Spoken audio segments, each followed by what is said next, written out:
Welcome back to Typically Unique. I'm Kim Aponte, and I'm here with my husband, Carlos. Hello.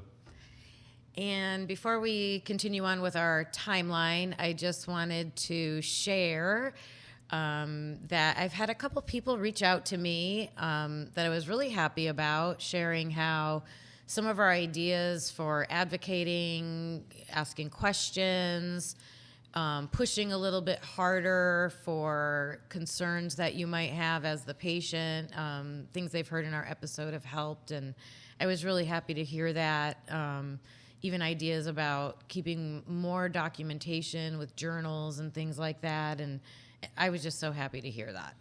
You know, even with the stuff that you mentioned about the AML cream, and helping with the pokes and, the mints for nausea, all that stuff, so it's, I think anytime we get some of that interaction, it's like, kind of makes this worthy of doing, because we just wanted to make this our own little memoir and kind of keep it for ourselves. And one of the reasons why we decided to make it public is it will help people. Yeah, if it can help somebody, great. We made some mistakes along the way, and we did some things right, but we could learn from the mistakes, maybe pass that along, and some of the things we lucked into, all right, we could share those as well. So yes. Yeah, awesome.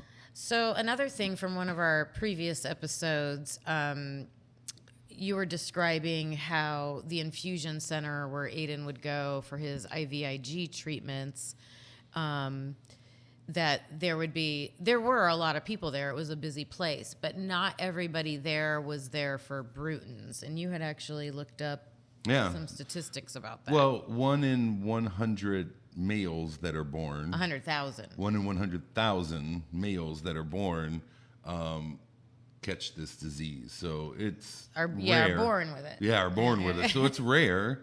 It's rare, but not overly rare, but not to the numbers that I think I was describing in the last episode. So when we've been talking about this, coming up with a cure for XLA would affect, hopefully, not only because people who were there at that infusion center didn't only have Bruton's, they had other things like sickle cell or aplastic anemia or I don't know all of them, but there were other conditions being treated with the same treatment or similar. So, and not sure if what Aiden was ultimately cured, right? That was the big reveal before. Right. Not to say that all of this would translate. Right. But it gives hope. There's similar type of conditions out there, right? Right. So maybe, again, this is so relatively new that maybe there is some research that could go along with this. And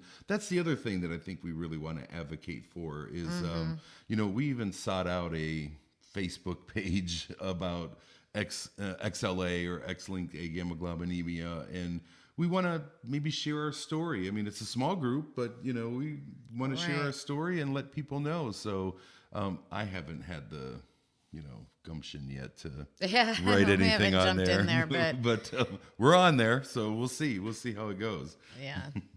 So at this point, we are getting ready to go home for good. Yes. Well, and I think we also mentioned in the last episode that I had already left the hospital. I had to take a business trip, so I was going to be out of town. Yeah, you were out of town. You were kind of, waiting out the days until you had a chance to go home. So you had a pretty extended stay there at the end, and what happened? So I was up at the hospital. I usually would not have a car there, I don't think. We would the person driving up, the other person would jump in the car and drive home. But we knew this was going to be the final one. So I have a journal post about the day we got to go home. This morning, I woke up, made a trip for breakfast, and missed rounds in the process. When I got back, they said, "You're going home." And I said, "Please don't tell me that unless you are 100% sure." And they were. We were finally released at 2 p.m. We got home at 3:20 and got settled into his favorite spot in the living room.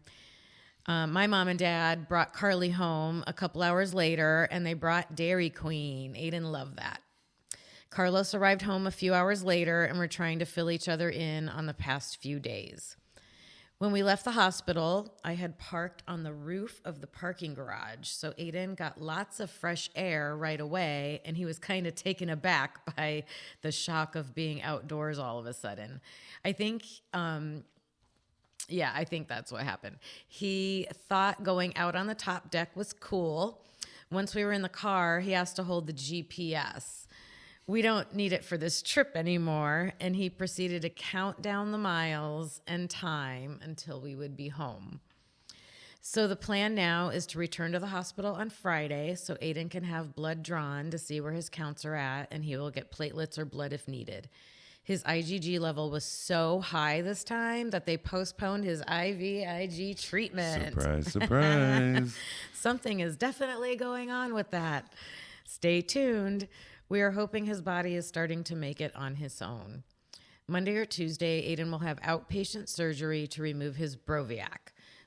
That's his port. We are still going to have some serious discussions about it because no Broviac means more needle pokes. But Aiden has said all along he's willing to put up with that. Quite frankly, I can't wait till the thing comes out myself. I would make the same decision if it was me. It is not natural to have a tube hanging out of your chest. It is not like most ports that are under your skin. I will keep updating on here when Aiden has checkups and procedures done. In 1 month, they will do the big bone marrow test to make sure there's no cancer. And I just thanked everybody for their support. Yeah, so I think the big highlight there is 2, right? We get to go home. Yep. You know, that's number 1 and most important.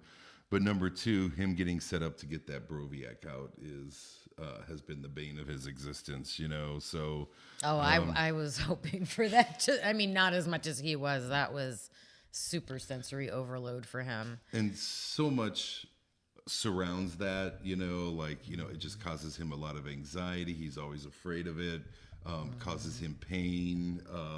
So anything to do with that would be good. But I guess the big story is 7 months in the hospital, counts came up over 200. And we got to go home. But the funny thing is, we never missed rounds, hardly ever. I can't say never, but it was very rare if we missed rounds. And the one day that I'm like, oh, I'm going to wake up. And because we knew it was going to happen soon, but I didn't think it was going to be that morning. So I run out to go grab McDonald's and I missed rounds. And the one day I missed rounds, they're like, oh, you're going home. Yeah. So that... Yeah, we rarely miss rounds, and I think we would, you know, kind of admonish each other if we did. So I don't think we ever really miss rounds. So. Yeah. Okay, so we went home on early April 6th, and this is April 10th. Well, we are in the middle of our first weekend home as a family again, and it has been wonderful. Nothing spectacular. I've been picking up and cleaning. The kids have been playing video games together. I wrote that in capital letters. And we all watched a movie last night and had meals together. The simple things we have missed out on for almost 8 months. Tomorrow we head to Rainbow to have Aiden's Broviac taken out. It is scheduled for 8 a.m., so we have to be there at 7. It is surgery, but outpatient. I'm sure they will draw blood first to see where his counts are at, and he will get platelets. Then Thursday, we will have blood drawn again. And depending on those results, Friday could be a crazy day for us. He is scheduled to get his IVIG treatment at his doctor's office at a city outside of Cleveland. And if he needs any blood products, they want us to go to Rainbow first. I hope that is not the case. If his counts are coming up, it'll mean less blood draws and they will be more spread out. I assume they will have us come to the office once a week and then start spacing it out from there. They haven't really explained that too well. At the 1 month mark, Aiden will have a bone marrow biopsy done. Those are going to be very anxiety-filled days for us, as I'm sure you can imagine. Right now, we're focusing on getting that Broviac out. Aiden does not feel comfortable doing anything with that thing in. He won't bend over, and he likes to sleep on the couch because the couch gives him less space and more support from moving around too much in his sleep. So he won't move or jostle the Broviac. That is the number one thing always on his mind for 8 months. I can't imagine. I can't wait to see the relief in his eyes and actions when it's removed. He will be free. The one thing he can't wait to do is go swimming. He wants me to open the pool right now. Remember, it's April. I told him, we live in Ohio and it can still snow in April. Anyway, I'm holding off on having him do anything involving germs until his counts are normal. I will probably still be a nervous wreck even then, but I'm already mentally preparing myself to let him be a normal kid when his counts are normal. I figure if he has the same immune system as before this diagnosis, then he should be okay. And I have to relax. I am still in awe that we are finally at this point. It has been such a long journey, and when you're in it, you don't think you'll ever get to this point. But I'm just enjoying every day so much now. I remember that feeling, like, ugh. We're going to turn our backyard into a little summer retreat for us to just relax and have fun in the sun this summer, because that's my happy space. I have to talk about how great Carly was during this whole process. She brought home her report card with all B's and earned all 3 awards for attendance, schoolwork, and behavior this 9 weeks.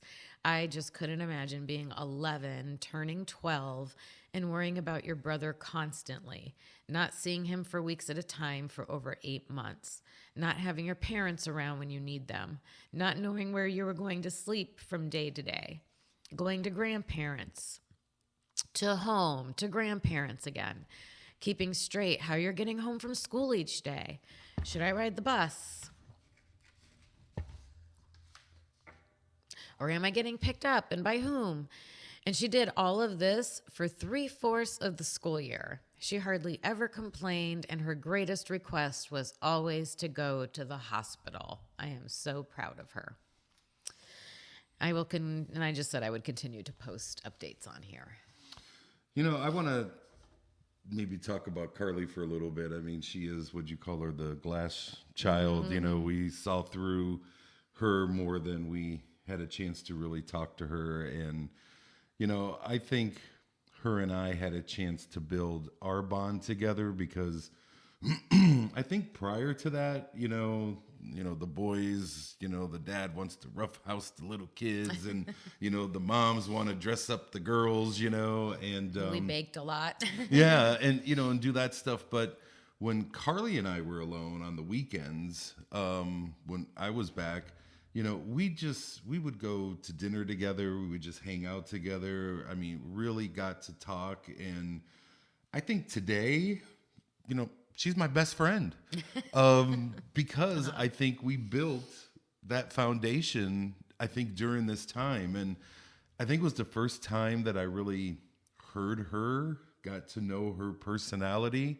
And, it's just sad that she was lost in all this. But it did give us some bonding time when we could be home, but still it was just not a good situation. Yeah. But, hey, things were, going pretty good in the summer. We got to do a couple other decent activities. What else you got there? May 29th, 2011. I thought it had been about a month since I updated. Sorry, so long. We have been busy enjoying life together as a family and getting back into our routine. Aiden's bone marrow test was all clear, no cancer. That was the best phone call I ever received. Aiden's other blood counts are all good, and he has been outside playing and doing schoolwork with his tutor. I had a hard time keeping him from jumping in the pool yesterday. It got warm for a while, but the water is only 70 degrees. Ouch, too cold for me. But today he has free reign of the pool as long as we hit those high temps they are calling for. We are having friends over and family over today for a picnic, and I'm going to enjoy every minute of it. And then Tuesday we had to go back up for a checkup. So this weekend has been very special for us. And this party is a great celebration of Aiden's health and just a chance to have some fun. So we actually had some normalcy right out of the gate, coming back. I think once he got the Broviac out, I mean, he was able to get in the pool, even though summers come later here in northeastern Ohio. Yeah. But, you know, he was able to get in the pool, and we actually had some normalcy, and we thought, wow, man, this is how it should be. We're you gonna know, get back to and the we're way kind our of life praising was. it that, you know, hey, he's better and hopefully cured of both of these conditions.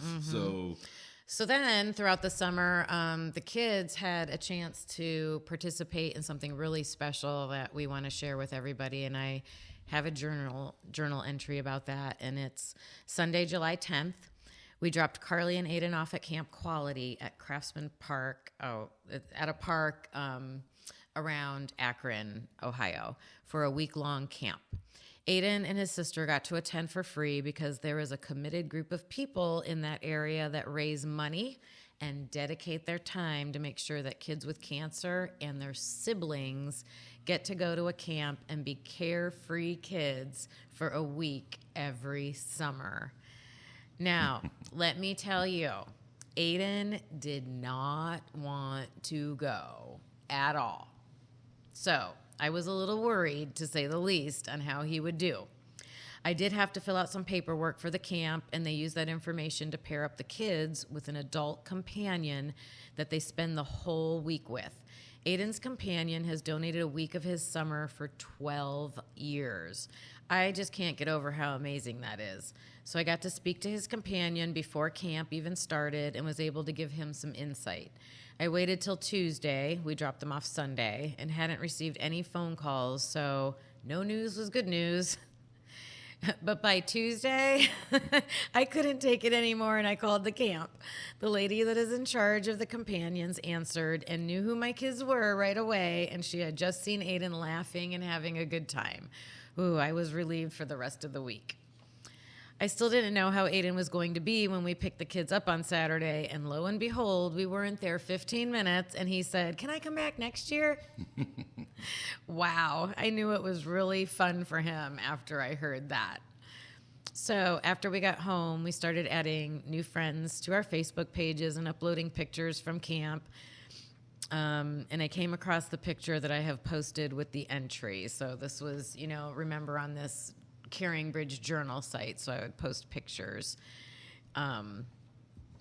Why the people at Camp Quality know that is just as important to include the siblings at their camp. And so in this photo, it was Carly standing next to Aiden, and Aiden was in bed, and he's just not feeling good, and Carly standing there by his side. And Camp Quality recognized that that's what those kids go through. So Carly in that photo, she is 12, sitting next to her 13-year-old brother in a hospital for 8 months out of the year, as many times as she could visit. No child should have that kind of worry on their mind. That picture just struck me and prompted me to write this post because I am just so grateful to be at a point where we can feel safe enough to send our kids to camp. And they can run and play outside and be stress-free for a week of no parents' fun. It makes me emotional because I just remember this feeling. And so I dedicated this post to all the counselors that work there. Yeah, there's so much to talk about Camp Quality, and I hope we get to do a full episode about that because they made a couple trips, right, to Camp Quality, and yeah, they went twice. Yeah, and I really want to talk about not only the director of Camp Quality, who we're still in touch with to this day via Facebook. We'll like each other's posts on occasion, but she was amazing. Aiden's first buddy, he'd got the scoop about Aiden prior to his arrival. He knew that Aiden was not a willing participant, and I think when they took their welcome photo, Aiden was standing there like he did not want to be there. And this guy had his arm around Aiden. Aiden's just standing there straight, straight face. And he made like a funny face. And this face. guy has his arm around him, and he has the biggest smile on his face, and he's like, and you could almost see in that picture, like, I'm gonna break you. Yeah. You're gonna enjoy this. And it's funny, he did. Oh yeah. He really did. He made some friends that he kept in contact, with for a little while, and Oh yeah, there were no parents there, and they got to be free. they got to be free and do whatever they wanted. So have fun. yeah, I think that's awesome. And just a little bit more about that camp. They're taking medically fragile kids. So even though we're home, Aiden was going to a bunch of different doctors for checkups and blood pressure medicine and the kidney doctor and all these, all of his organs that you had to check on and tons of medication. And so there was, when we say paperwork, like you had to fill them in on everything, all their conditions and medicines and everything like that. And they had a nurse on site and made sure that they took all their medications and along with all the fun things that they did. So believe me, I felt comfortable sending him to that setting because I saw everything that they had in place. World-class operation. Yeah. World-class, Awesome. Yep. So, my next journal entry says, 1 year ago yesterday, I got the phone call from the doctor telling us that Aiden had leukemia. I am so happy that I can look at us now as a family and know that we made it through this hell year and came out the other side. Aiden has been feeling really good. He just hangs out in his room and he plays games most of the day. And now that his neighborhood friends are back from their summer travels, he's been going out more and getting more active. Camp Quality is sending our family to Kalahari for a weekend of fun with many other families that have gone through or are going through this same experience. We are so appreciative of the opportunities that we are getting to have as a family and for Aiden to get to have some spectacular things like getting his room decked out and his upcoming Make-A-Wish trip. Nothing could take away the torture he went through, but it is so awesome to have these fun things to look forward to. We are currently in the process of having more blood work done on Aiden to figure out what is going on with his immune deficiency. They test to see if there is BTK in his platelets, and one test said that he did, and then a few months later it said it didn't. So you guessed it, we have to do a third test. It stinks for Aiden because it means one more poke for him from the needle, but he will handle it as always. Right now, Aiden sees his immunologist once a month for his IVIG treatment, and then once a month he has to go to Rainbow Oncology for his blood work. We also see a nephrologist for his blood pressure medicine, and they're going to slowly wean him off that. And other than that, he's just taking an antibiotic and something melatonin for him to sleep. And doctor's visits just twice a month. Not bad. I can't complain. Of course, Aiden is getting ready for school. He has all of his new school clothes ready to go. And sad to say, he has all of his supplies from last year because we had them bought and then he was diagnosed. He hasn't said much about the Lakeside football program. I think he feels too out of the loop to try to get involved, but maybe once he is back in school, he'll feel more comfortable. I'm just going to see how that goes. Aiden did receive some football tickets for Ohio State, and he had his grandfather take him to that, so they had a special day too. So 1 year later, and we have been able to really enjoy our summer. Carlos and I are back full swing into work, well, almost for me, and the kids are ready to start junior high together for the first time. And I just thanked everybody for thinking of us. Yeah, so it seems like everything's going pretty well. I'm excited, and I think post Camp Quality, I think we just said, okay, let's get ready for school. I think both kids were excited to go to school. Aiden just to be reacclimated. Mm-hmm. Carly to have everybody stop asking her, "How's your brother?" Oh, yeah. Which was, she couldn't stand that.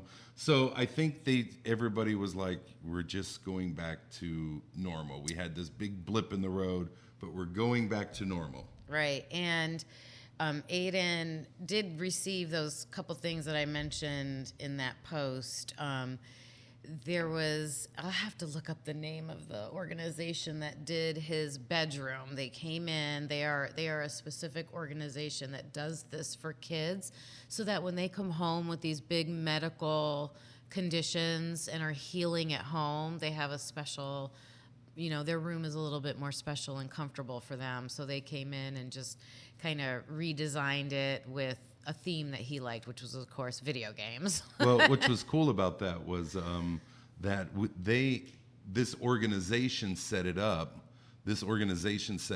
But they commissioned somebody from our hometown to do it, which was kind of a win-win. So the people who actually did the room were local, to our area, which is, again, 50 miles outside of a major city. So I thought that was kind of neat, too. Yep. And then the other was the Make-A-Wish, and that, everybody's familiar with that. That's a huge organization. And to get that phone call that your kid qualifies for a Make-A-Wish is, amazing on one side and terrifying on the other, because, your kids don't get that unless they're in a serious medical situation. So they had volunteers come out and talk to Aiden and talk to us. And he had wanted to go to the Super Bowl. He wanted to go to the Super Bowl. So they were trying to make that happen. Yep, planning to make that happen. Yep. The last journal entry that I have is from November 29th. So now we're into the fall. So Aiden had his 7th-month checkup today. Monday night, his oncologist called to tell us that his blood work from November 22nd showed his platelets were only 53, down from about 180. So today they rechecked that, and they were hoping that Tuesday's results were a lab error, but his platelets are still low. This was just devastating news for us because something is going on to stop his platelets from forming. Of course, we have hope that it could be a virus or something called ITP that kids get rarely after fighting an infection. But of course, the only way to find out is to go in and do a bone marrow test. So the plan is to go in early next Tuesday and get his blood drawn to see if the platelets are going up. If not, they will do the bone marrow test that day. We will go home and they will call us the next day with the results. Aiden was the one who, of course, said, just hurry up and do the bone marrow test. That is typical for him to just want to know and hurry up about it. He is a trooper, and as soon as we got into town, he wanted to go to the junior high basketball game, so we dropped him off so he could hang out with his friends because that is all he wants to be able to do. I debated about posting this because I want to be hopeful and not sound alarms, but I've been open and honest on this blog throughout this whole thing, so this is just another part of it. We will have answers for sure next Wednesday, so until then, we just try to stay busy. So there's a gut punch. Yeah. And this was, the kids are already back at school. Everybody, I'm back at work full time. Kim's back at work full time. Kids are back at school. Aiden was loving being back at school. Yeah, and everything just seemed happy and normal and just regular. And we needed some regular for a while. But, so when we got this news, I think panic set in. Yeah, you just hold your breath the whole time. Yeah. So on the next episode, we will continue on and let you know what happened from there. And we'll see you then. Bye. Bye.